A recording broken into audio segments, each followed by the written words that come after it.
Exploiting dirty tactics to gain the upper hand in combat, Krookodile, a melee range attacking all-rounder who uses attack.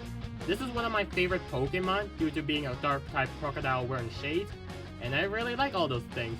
But also like to think Krookodile would have an interesting gimmick. Let's get into it. Its ability, or passive, is Intimidate. Quote, an area of effect surrounds the user at all times, lowering the mobility of all enemy Pokemon for a short time once steps inside. The opposing Pokemon cannot be intimidated again until they're a certain distance away from the user. The area effect doubles when it fully evolves.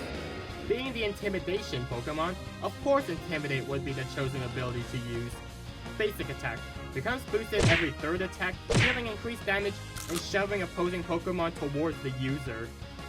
It starts off the game as Sandile, and at level 1 and 3, it has Bite, as the user uses its sharp fangs to deal damage, and on wild Pokemon, also grabs and carries them for a short time. It's sort of like Mamoswine's Ice Fang, but it only works on wild Pokemon. And Scary Face, has the user pull off a sinister glare, lowering the attack speed and mobility of opposing Pokemon in a cone area, just in case if Intimidate didn't slow the enemy Pokemon enough. It's Gibble's Sand Attack without the blinding effect. At level 5, it evolves into Krookodile, and Scary Face gets replaced with either Dig, as the user retreat underground, becoming untargetable. Using the move again will allow the user to jump out of the ground, dealing damage and throwing enemy Pokemon in the area of effect. Dig Plus will also give you more time underground. This is Talonflame's Fly, but it deals less damage and you're clearly not flying.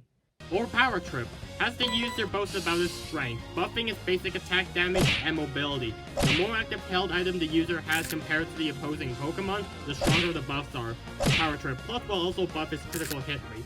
Also, this move is like Snorlax's Flail, but without the HP gimmick. At level 7, it replaces Bite with either Crunch, has the user bite down hard, dealing massive damage to a single target. If the opposing Pokemon has any type of shield, the attack will completely break the shield and deals more damage, but it also slows down the user after. Crunch Plus will also stun the target. And when I said any shield, I mean it. From Dreadnought to Score Shield, Krookodile will break them all. Sounds broken? Maybe. Or Thief.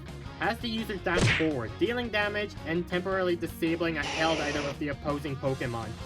The attack prioritizes. Oh my god. The attack prioritizes item that doesn't go on cooldown, i.e. a Muscle Band or a Scope Lens. Thief Plus will increase the damage of the move. Not only that this would be a great support move, but it also makes Power Trip easier to use. Finally, at level 9, it evolves into Krookodile and learns its Unite move, Sandgrave.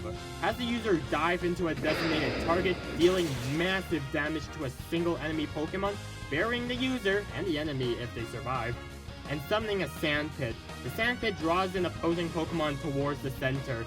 Then the user jumps out of the pit, dealing more damage and freeing the target Pokemon. The Sand Pit works like Gardevoir's Unite, but it doesn't do damage. And that's my full concept for Krookodile.